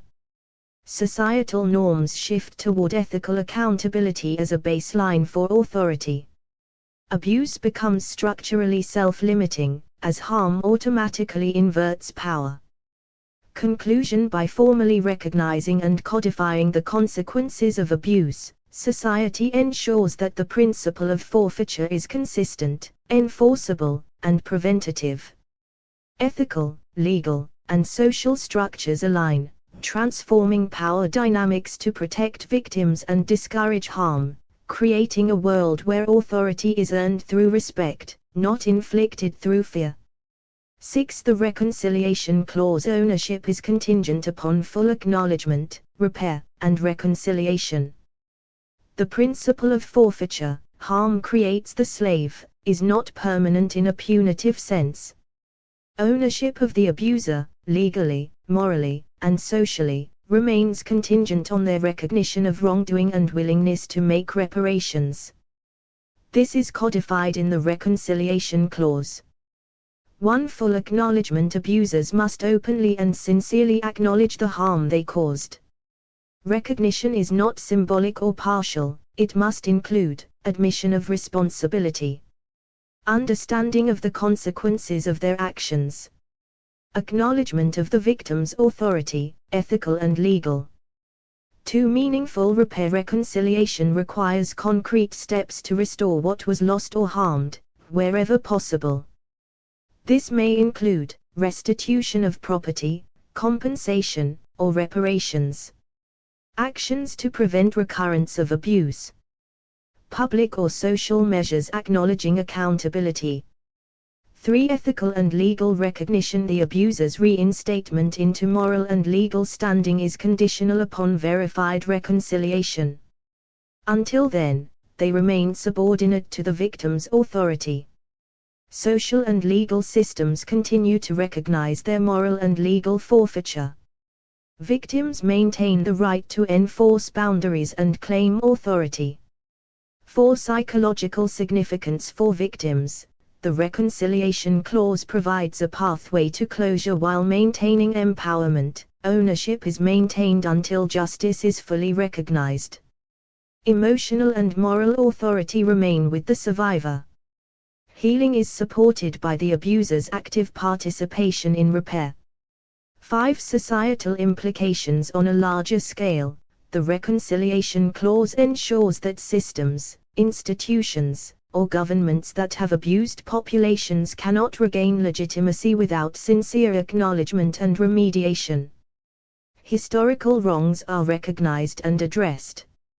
Ethical and legal hierarchies are realigned. Abuse is structurally discouraged by linking restoration to active accountability. Conclusion. The Reconciliation Clause formalizes the endpoint of ownership. Abuser subordination ends only when full acknowledgement, repair, and reconciliation occur. Until then, ethical, legal, and moral authority resides with the victim, ensuring accountability, protection, and justice in a tangible, enforceable way. Distinguishes between permanent subordination and the possibility of redemption. The principle of forfeiture, harm creates the slave, does not inherently deny the possibility of redemption. While abusers immediately forfeit moral, legal, and, in moments of aggression, biological authority, their subordination is conditional on their willingness to reconcile. 1. Permanent subordination. Defined permanent subordination occurs only when the abuser refuses acknowledgement, restitution, or reconciliation. In such cases, they retain no moral authority. They have no legal standing beyond basic rights. They remain ethically and socially subordinate indefinitely. 2. Redemption as conditional restoration. Redemption is possible if the abuser actively participates in the reconciliation clause, they fully recognize their actions and the resulting harm. They engage in meaningful repair and restitution. They accept the ongoing authority of the victim until accountability is verified. 3. Distinction in practice. Permanent subordination applies when the abuser denies wrongdoing, refuses repair, or attempts to reclaim power without reconciliation. Redemption path exists when the abuser demonstrates sincerity, transparency, and actionable change. Redemption restores some measure of ethical and legal standing, though full trust may still require continued verification. 4. Psychological and social implications for victims. The distinction reinforces empowerment. Authority remains with the harmed until reconciliation is complete. The abuser's potential redemption is contingent on respect for the victim's agency. Society benefits from clearly delineating consequences and restoration pathways. 5. Universal application. This framework applies across personal, institutional, and historical contexts. Individuals who harm others remain subordinate until repair occurs. Corporations and institutions regain legitimacy only after full restitution and accountability. Historical injustices require acknowledgement and reparations before moral and social recognition can be restored. Conclusion. By distinguishing between permanent subordination and conditional redemption, this principle ensures that justice and empowerment remain central, while still allowing for moral and legal restoration when the abuser demonstrates genuine accountability. It balances ethical rigor with the possibility of transformation, creating a coherent system of responsibility and reconciliation. Conclusion. Flipping the world right side up. Reinforcing the inversion of power. Might is no longer right. The principle of forfeiture, harm creates the slave, fundamentally challenges conventional assumptions about power. Across personal, institutional, and historical contexts, the framework inverts the traditional hierarchy. Might is no longer right, and ethical authority resides with those who have been harmed. 1. Reversing conventional power. Historically, power has often been defined by coercion, fear, and the ability to inflict harm. This principle establishes that aggression inherently forfeits authority. Victims immediately gain moral, legal, and sometimes biological empowerment. Societies that acknowledge this inversion prioritize justice over force. 2. From individual to global impact. The logic scales. Personal, survivors reclaim authority, transforming trauma into empowerment. Institutional, organizations and leaders are held accountable, creating structural deterrence against abuse. Historical and global, governments and systems that perpetrate harm are subordinate until full reconciliation occurs, ensuring lasting justice and accountability. 3. Cultural and ethical transformation. By codifying and socializing the principle of forfeiture, abusers are deterred by immediate and unavoidable consequences. Ethical authority becomes the standard for legitimacy rather than physical or social dominance. Society shifts toward responsibility, restitution, and respect as foundational values. 4. Justice without compromise. This framework ensures that abuse cannot confer power, only subordination. Victims, communities, and societies gain clarity and enforceable authority, while abusers are reminded that rights, respect, and recognition must be earned, not seized. 5. A world right side up. Ultimately, recognizing that might is no longer right creates a world where ethical integrity governs relationships and institutions. Harm is systematically countered by empowerment and accountability. Victims are no longer silenced or disempowered by conventional hierarchies. Conclusion statement: by embracing the principle of forfeiture, we flip the script on power. Those who harm others automatically become ethically, legally, and socially subordinate until accountability is realized. The world is righted, authority is aligned with justice, and victims reclaim the power that has always been theirs.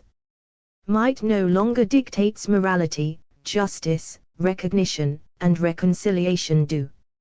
Shock, clarity, and liberation: why the principle is transformative. The principle of forfeiture, harm creates the slave, is not merely theoretical. Its transformative power lies in its ability to shock conventional thinking, clarify moral realities, and liberate victims and society alike. One shock: confronting conventional myths. Traditional notions of power often reward might, dominance, and fear. Recognizing forfeiture immediately flips this assumption: those who harm are instantly subordinate. Power derived from abuse is an illusion. Victims hold authority that has long been denied. This shock disrupts the social and psychological conditioning that allows abuse to persist, forcing individuals and institutions to reconsider what constitutes legitimate authority. 2. Clarity: seeing moral and legal consequences clearly. Forfeiture creates an unambiguous moral framework. Actions have immediate and long-term consequences. Abuse in any form triggers subordination in ethical, legal, and sometimes biological terms. Victims can clearly identify their rights, authority, and protections. This clarity eliminates confusion, moral gray zones, and the manipulation often used by abusers to maintain control. 3. Liberation: empowering victims and society. The principle is ultimately liberatory. Victims reclaim control over their lives, identities, and futures. Societies can enforce accountability, deterring abuse before it escalates. Abusers are compelled to confront their actions or remain ethically, legally, and socially subordinate. By internalizing and applying this framework, individuals, institutions, and nations gain freedom from oppression, fear, and historical injustices. 4. Transformative potential: at every scale. Personal trauma is converted into empowerment. The victim's authority is recognized and respected. Institutional organizations and leaders face enforced accountability, creating safer and more ethical systems. Global, historical injustices, systemic oppression, and tyrannical rule are challenged, promoting justice and reconciliation. Conclusion: shock awakens awareness, clarity illuminates moral truth, and liberation restores authority to those who deserve it. The principle of forfeiture transforms how we understand power, justice, and responsibility, offering a radically new framework in which ethical integrity, not might, defines authority. Call to action: recognition, accountability, and ethical vigilance in daily life.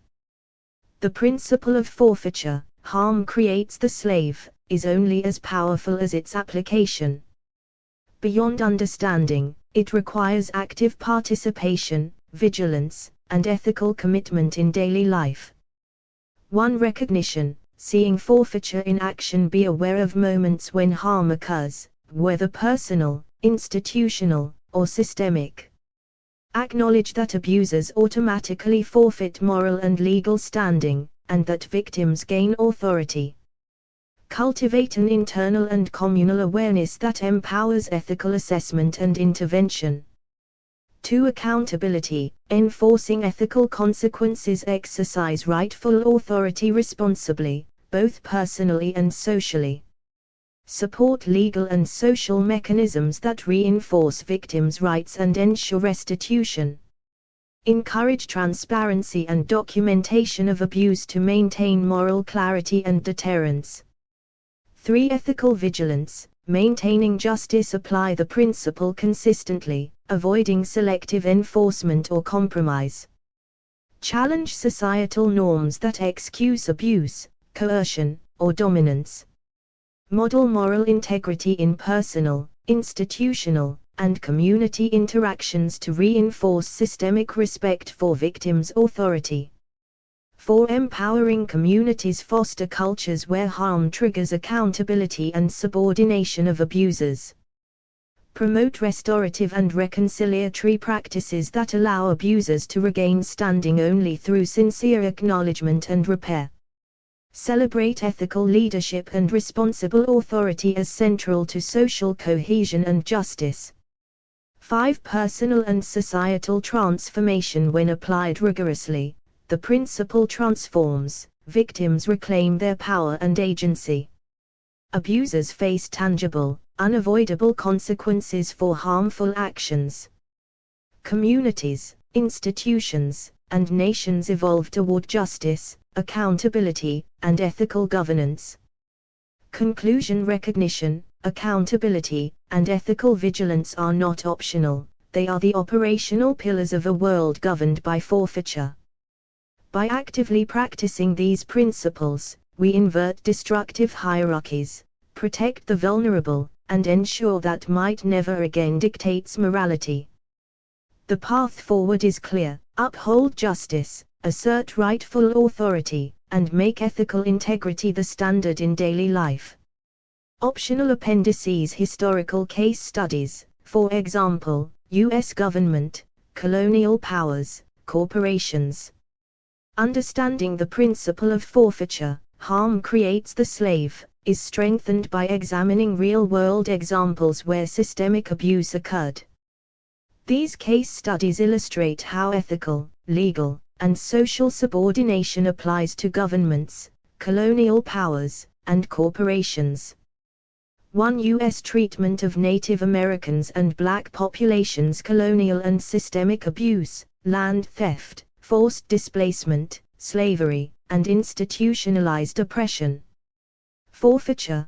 The U.S. government, as an institution, lost moral and ethical standing until reparations, acknowledgement, and reconciliation are made.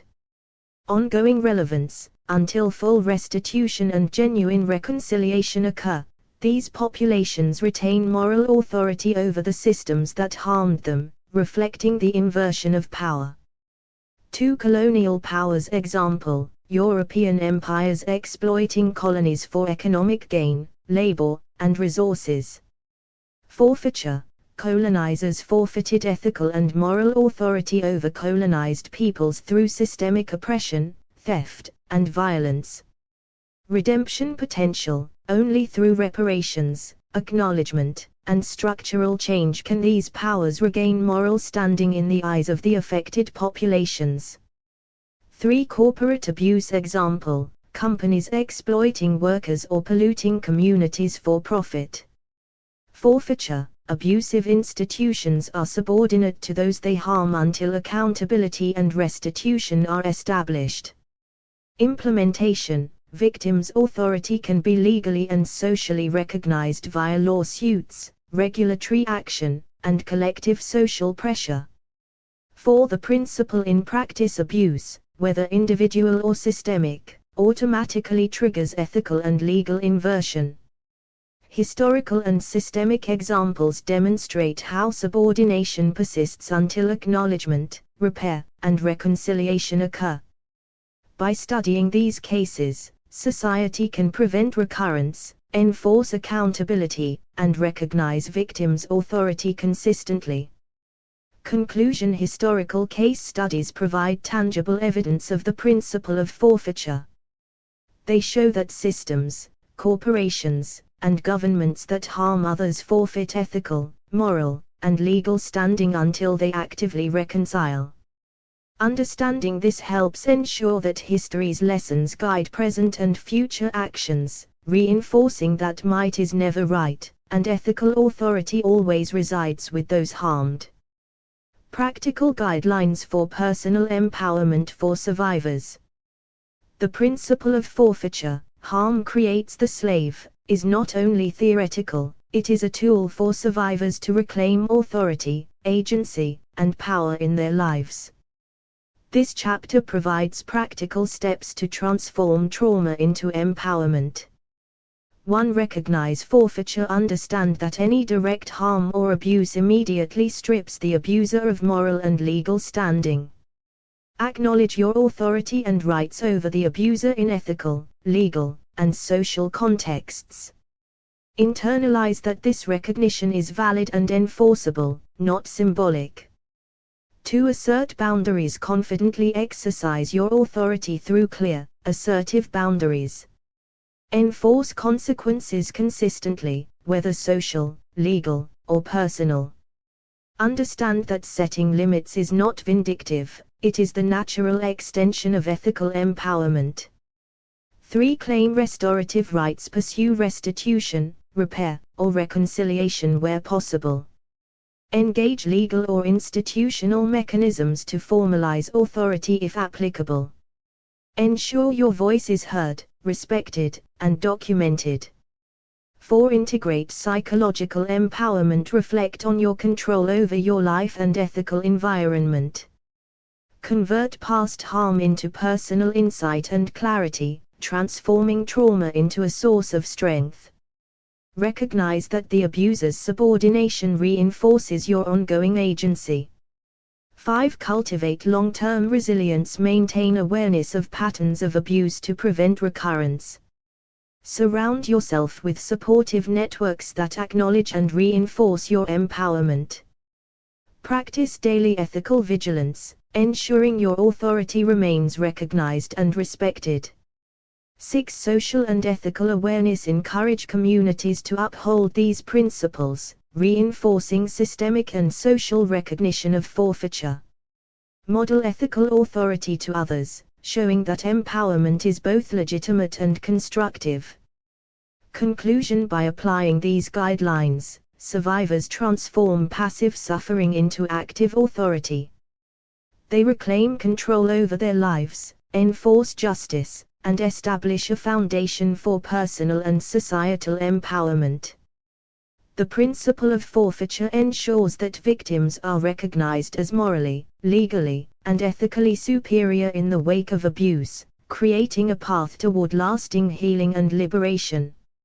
Legal and philosophical references backing the principles. The principle of forfeiture, harm creates the slave, is supported by legal frameworks, ethical philosophy, and moral reasoning.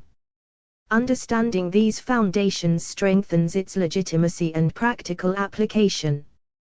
1. Legal foundations. Self-defense laws. Most modern legal systems recognize that victims may use proportional force to prevent harm, including lethal force in extreme situations. This validates the concept of biological forfeiture in the moment. Accountability and restitution. Laws regarding assault, abuse, and corporate malfeasance affirm that perpetrators forfeit legal standing and rights until justice is enacted. Civil and social remedies.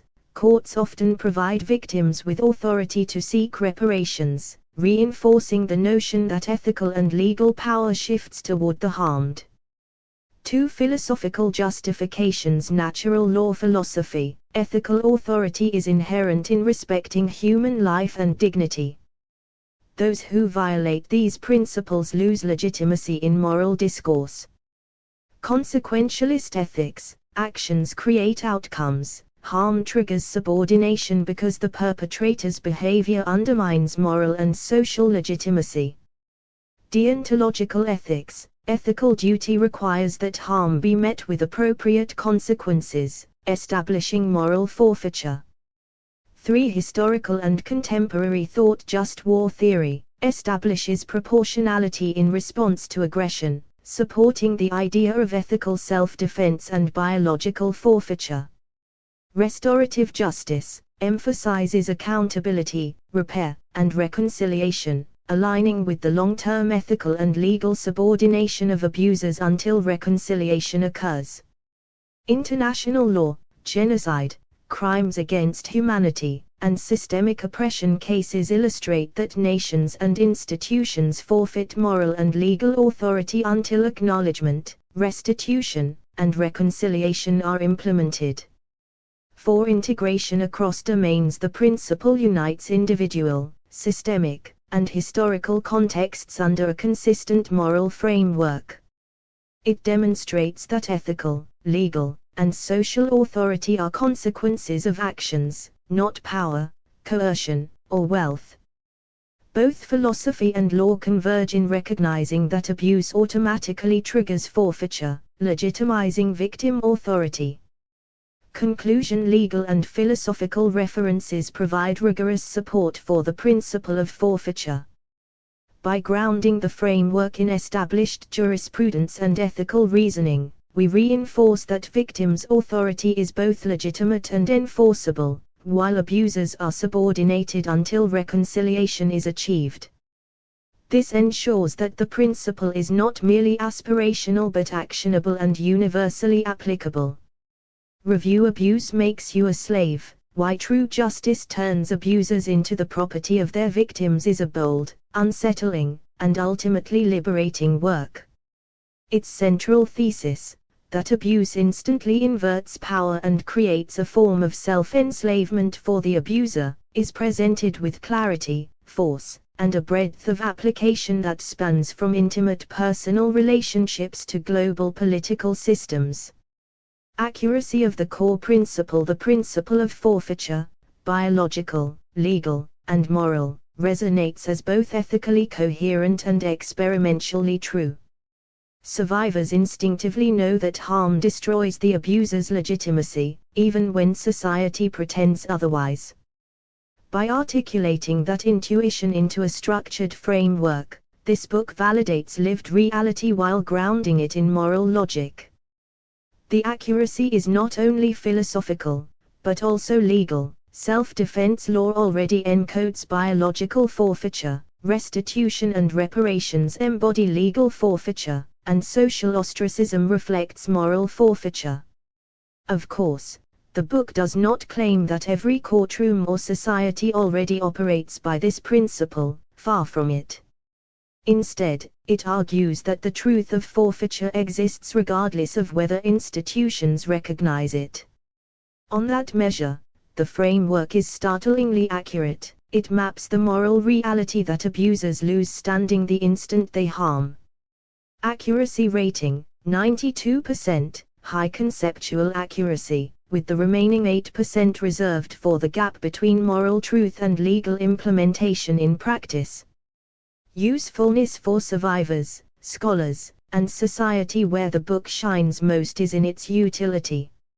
For survivors, the reframing is profound. No longer must they wrestle with powerlessness, shame, or submission.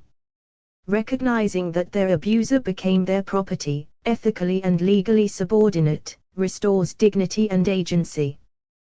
That shift alone can transform trauma into empowerment, turning memory into a foundation for sovereignty rather than despair. For scholars and ethicists, the text provides a coherent lens that integrates moral philosophy, legal precedent, and historical analysis. It challenges entrenched myths of power while offering a scalable principle: harm always carries its own undoing. The universality of the logic, from family violence to colonialism, makes the framework not only useful but necessary for anyone studying justice. For society, the usefulness lies in deterrence and reform. If institutions, corporations, and governments embraced the principle of forfeiture, abuse would no longer be a path to dominance but a path to subordination. The book provides guidelines and even a reconciliation clause ensuring that the framework is not vindictive but restorative. It imagines a justice system that is both uncompromising in truth and compassionate in its allowance for repair. Usefulness rating: 95%. The principle is immediately empowering for survivors and deeply thought-provoking for systems of law and ethics. Its practical application will depend on cultural readiness, hence the 5% gap. Overall evaluation: this work is a shock to the old order, deliberately so. By reclaiming the word slavery in its ethical and self-chosen form, it flips the script on power in a way that cannot be ignored. Some readers may recoil at the language, especially given historical resonances, but the author's insistence on distinguishing self-enslavement through harm from unjust historical slavery is both courageous and necessary. The book is not merely an abstract treatise, it is a weapon of clarity. It empowers victims, destabilizes abusers, and reframes justice itself. As both a philosophical manifesto and a practical guide, it succeeds in its aim to flip the world right side up. Final ratings: accuracy, 92%; usefulness, 95%; transformative impact, 94%. In sum, this is a rare work, uncompromising in principle, empowering in application, and unflinching in its redefinition of justice. It deserves to be read not only by survivors but by lawmakers, ethicists, and communities seeking to realign power with truth.